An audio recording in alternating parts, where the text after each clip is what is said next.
Aloha mai kako. I am wanting to use this camera. I'm not sure.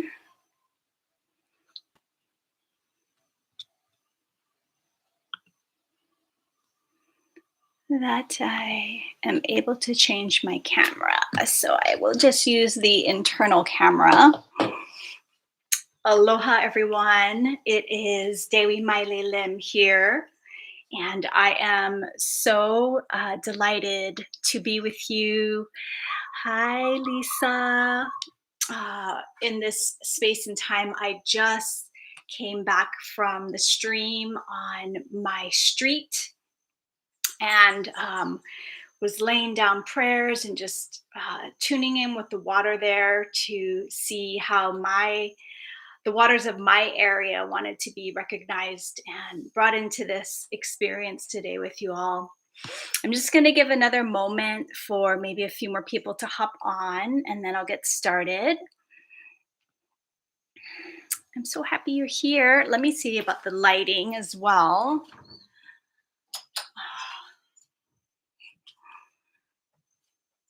That's a little better.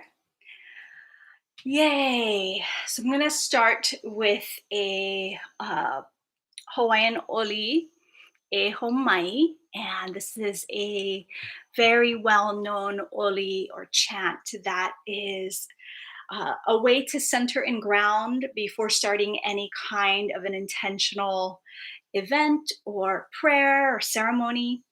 And it is basically tuning us into the place where we welcome knowledge and a deepening of awareness and understanding.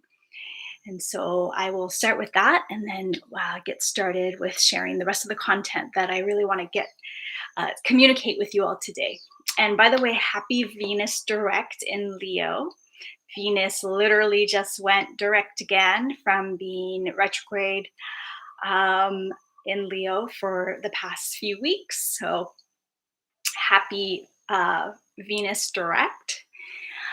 Okay. E ho mai kai ke mai luna mai e. O nā mea huna no e au, o nā mele. E ho mai, e ho mai, e ho mai, e ho mai, kai ke mai luna mai e. O nā mea huna no e au, o nā mele e ho mai, e ho mai, e ho mai, e ho mai, kai ke mai luna mai e. O nā mea huna no e au, o nā mele e ho mai, e ho mai, e ho mai.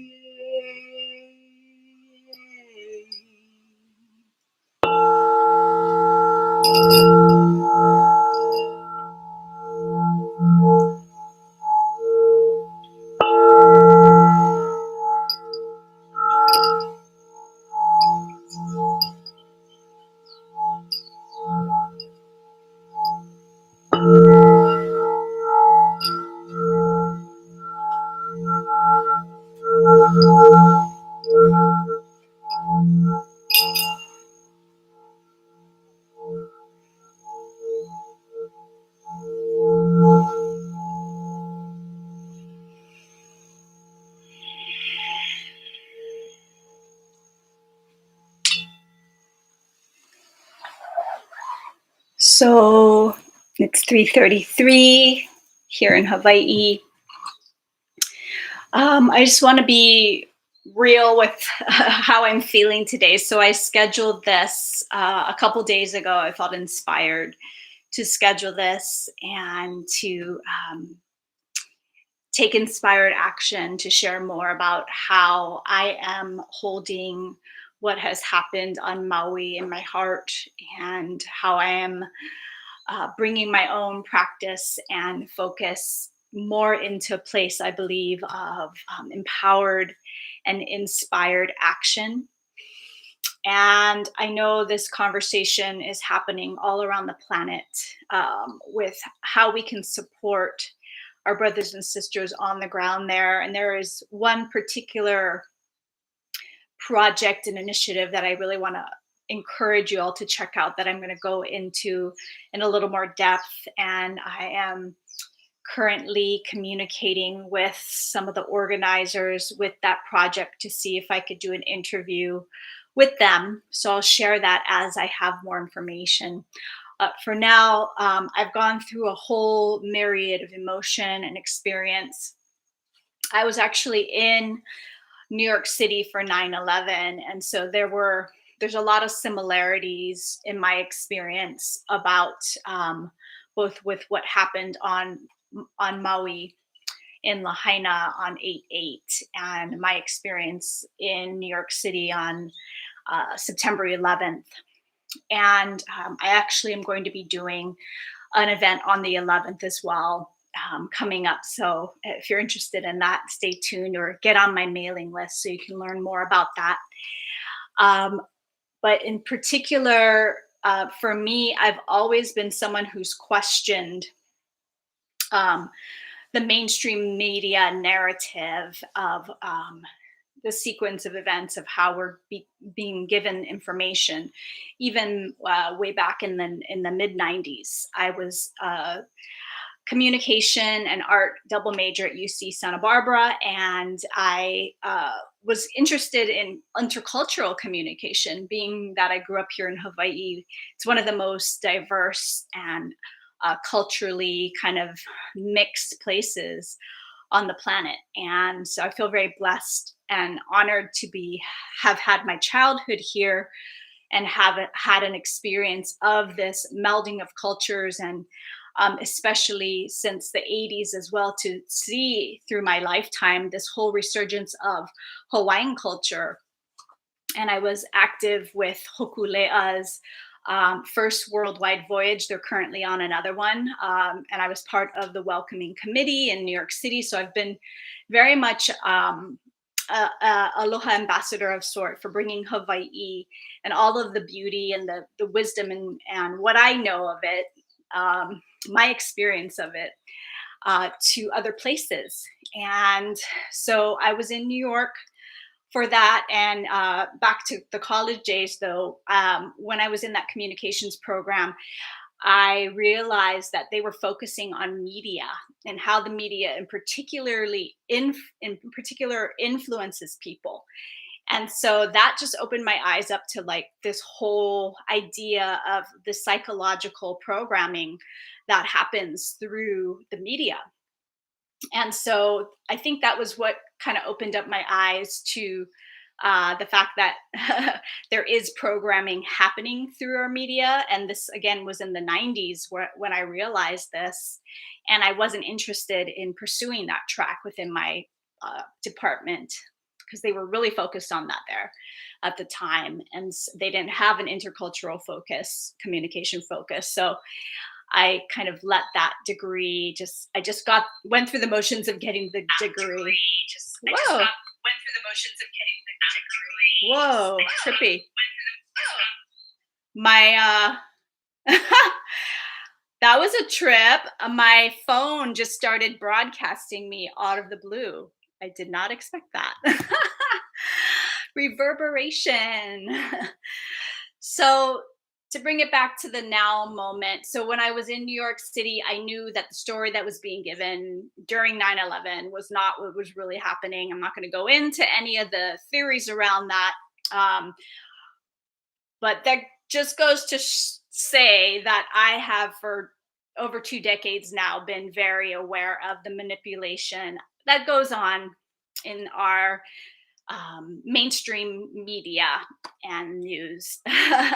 So drop a comment in the chat too if you're on that same level, if you are picking up what I'm putting down in terms of that ability to look beyond what we're being told.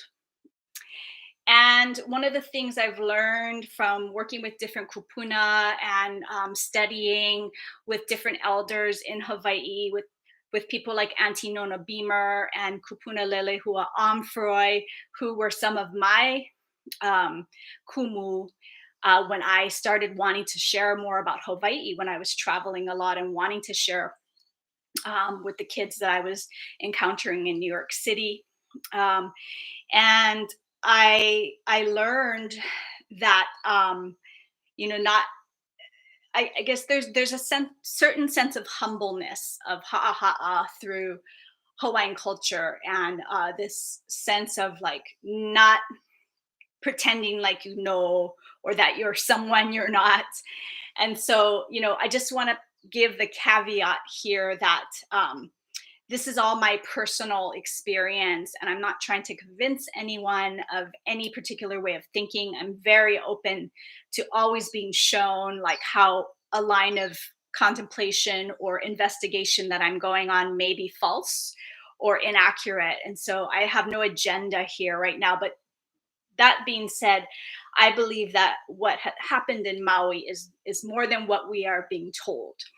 And so you can look on all kinds of rabbit holes for what that might be.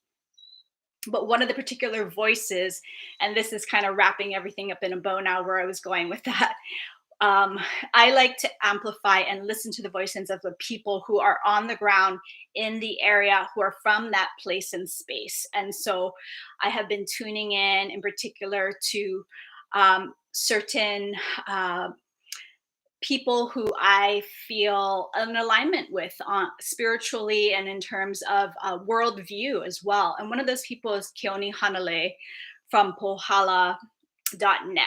And he is from Maui, born and raised.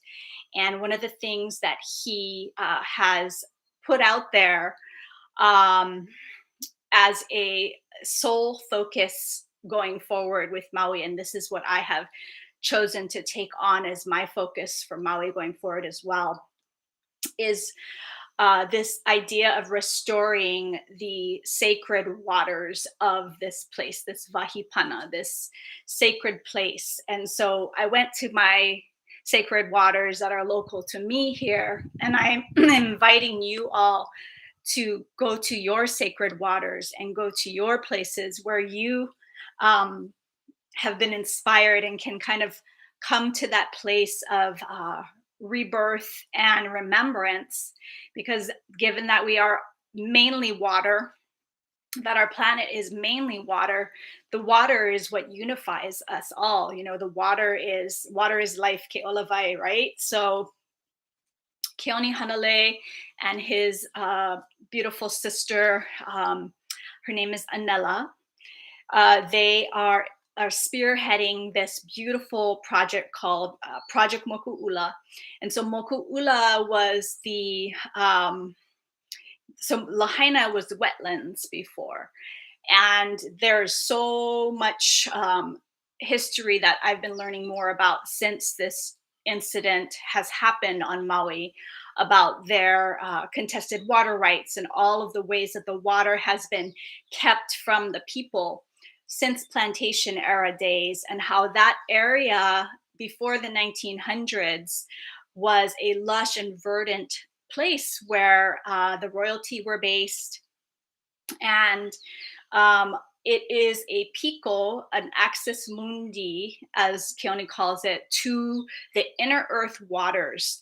So Mokuula currently, I'm not sure what it looks like now since the fires have happened, but there were many people over the years who kind of took on this initiative to restore Mokuula to its original splendor, to bring back those sacred waters, because those inner earth waters, according to many kupuna and Keone in the story, the mo'olelo that I've been like really taking in from him, is that the inner earth waters are a reminder to humanity of our true story, our truth as who we really are. And so the inner earth waters can come up through springs, They come up through our aquifers. Um, Here in Hilo, we have Kiokaha right on the shoreline. There's beautiful, like, cold water right in the ocean. Like, when you step into the ocean, the water is actually cold, and that comes from these springs that are from the inner earth. And so I found out recently that there's actually more water under the earth's surface than there is above the earth's surface. And so I am inviting all of my community and my sisters and brothers who are happening upon this information to join me in learning more about Mokuula and what it means for you in your particular place on the planet. And so, what they're doing is they are calling forth people from all over the world who feel inspired to focus on this initiative to get Andara crystals. And you can order them from the link they have on the website that I have linked here in the comments below, or find your own in your local area. And you code them with the place of where you are. And then they're going to, when they're allowed access, to bury them under ground to help to restore these inner earth art waters. And I didn't mention it right now, it's covered by a baseball field and a parking lot. And so there's like a little area where they have commemoration to Mokuula. It has a rich, rich story. I have a link to it in the comments here. So please, if you feel inspired, go learn about it. But, you know, it's pretty deep in terms of how significant restoring our waters is. And there's even on Oahu, like our sister Lisa here in the comments, she lives on Oahu, and the aquifers there are also threatened by the Navy. This area called Red Hill that's been completely jeopardized and contaminated through irresponsible practices from the US Navy. And Hawaii is an illegally occupied nation. The Hawaiian Kingdom still exists, and that adds an extra layer of complexity to me, our interesting twist to where we find ourselves here, because the United States government is illegally occupying Hawaii and has been since the overthrow of the monarchy. And there's no treaty of annexation. And so it's interesting because, we are looking to the US government and the local government and all of the county governments to see what they're going to be doing for the people of Hawaii and how they're going to be responding. But in essence, that whole structure and entity is moot because we are illegally occupied here. We are legally occupied kingdom. And so it's just a very interesting time to be alive here on the planet. And I believe that we came here for this. And I wanted to invite us all just to take a moment now so we can close our eyes if that feels good, if you're able to. And I'm just going to lead us through a brief process where we can all attune and join in the quantum field to focus on our waters. Thank you for listening and being here. Just breathing in through the nose and out through the mouth. This respiration process is also inextricably tied to the waters. And I invite you to consider one or several of your sacred places on the planet where there is a body of water, a stream, a river. Perhaps it's a place that is sourced from the inner earth, where that water is coming from that pristine source. And as you tune in with this place, just give gratitude, your mahalo, your love and appreciation to those waters. And beyond the thinking mind, beyond the part of ourselves that feels perhaps angry or fearful or sad about what is happening on our planet right now. I know there's been so many devastating effects from the seemingly simply from the elements.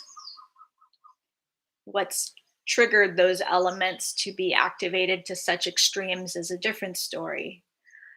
But how can we now, here and now, come into a place of gratitude for the elements, for the fires, for the waters, for the air, for the earth,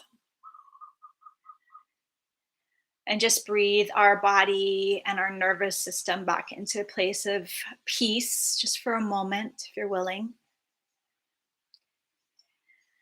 And without having to think about it, I invite you to go to your place in your body where you feel most powerful. I'm going to invite you to, from this place of power with your sacred waters, still being aware of those sacred waters, just commune from that place of your power with those waters and beam that pure life energy, that mana, that eternal innocence that we all have access to. That is our truth. That place where infinite possibilities exist and where all things are possible. And tune in and code your waters with your powerful vision and prayer for the restoration of our waters, for the healing of the water within ourselves. Taking a moment to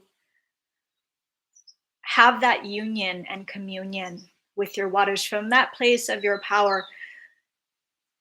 There's nothing to think about or be concerned about, just whatever feels natural and in flow. Breathing in through the nose and out through the mouth. And now you can ask the waters and invite the waters to give you a message. Is there anything that your waters want you to know?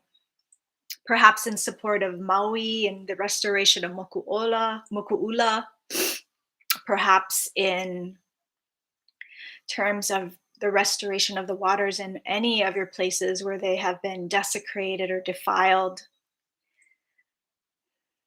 What does your water have to say to you? It could be very simple, or maybe it's a feeling tone, an image, a sound, a color. And just bring that into your heart. And thank you, thank you, thank you, giving thanks to your water. And knowing now, feeling your brothers and sisters all around the world who are here to be a stand for each other, for our waters, for our earth. Whatever the cause and culprit of the imbalance, the degradation, it's really important that we come to peace first within for our own ways that we're imbalanced and in degradation with ourselves. And so inviting us all to take that personal responsibility for the ways you may have been out of integrity or defiled your own place, your own beautiful temple that is this vessel for your soul, your spirit.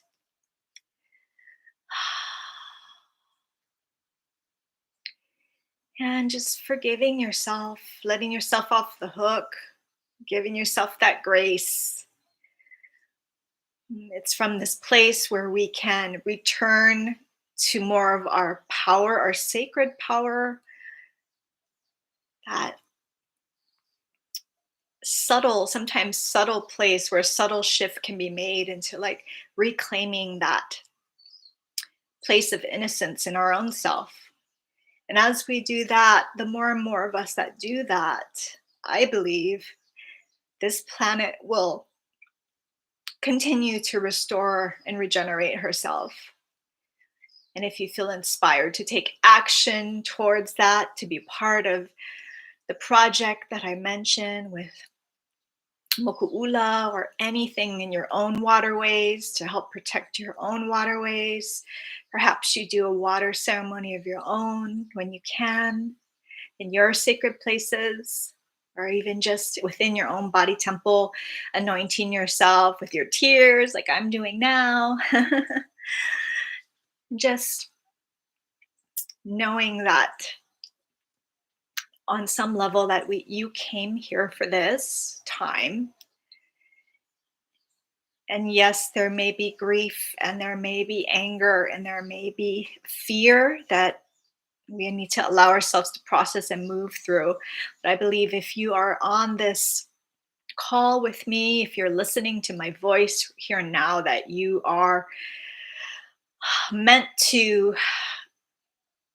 be a reminder and a stand and a lighthouse, if you will, for the beauty way, for the miraculous to unfold.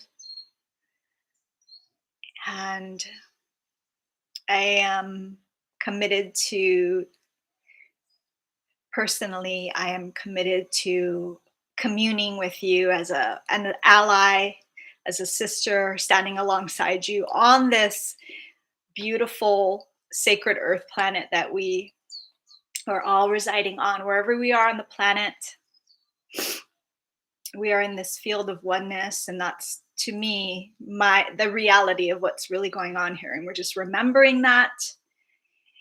And we may need to go through what we don't prefer as a human race in order to truly trust in our own power, and that we each matter and that we can make a difference. And so that is what I am a stand for. And that is what I invite you to remember here and now, that your presence and your stand and your voice is needed here on this planet right now. We need you. And I would love to hear, I'm going to open my eyes now. I would love to hear about any of your initiatives or projects you have going on, anything about your sacred places. Whew. Just such a blessing to be with you all and to share my tears and my authentic truth. There's more I was going to go into about some of the ways that I've just recently heard about the way the inner earth is being defiled. And so I just really, and even the waters with the release of the waste from Fukushima. So it's really important right now that we just collectively, as much as we can, continue to pray and educate one another and come together. This is a time, an opportunity for us to be in unity and to drop the agendas about what we think needs to happen, and just to really trust what the inner action that you're being called forward to do is in any given moment. And trust is key. So I love you so much. Thank you for tuning in. I'm going to do a few more tones of this sacred chalice. This is the Divine Love Bowl from my sister, Ama Sophia Rose.